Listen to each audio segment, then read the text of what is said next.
চেহারা দেখে বোঝা যায় কমপক্ষে যদি 200 ছেলে বসে থাকো, কমপক্ষে 150 উপরে হবে যারা নামাজ পড়বে। এই নির্লজ্জ, কেমনে বইলি?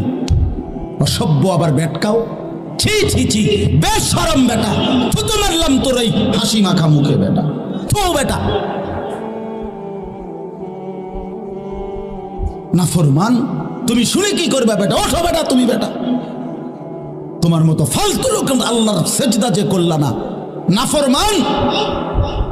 তুমি কোন মোল্লার হুজুরের ওয়াজ শুনে করবা কে? এত বড় ডাকাত কেমনে মুসলমান হয়? এত বড় নিকৃষ্ট কেমনে মুসলমান হয়? এত বড় জন্তু মুসলমান কেমনে হয় বেটা? জলজ্জান্ত মানুষ, আস্থা মানুষ, এটা নামাজ চলে, কত বড় নিকৃষ্ট।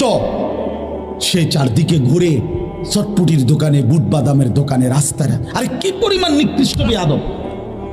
আর মুসলমানের বাচ্চা এত বড় বেয়াদব কেমনে হয়?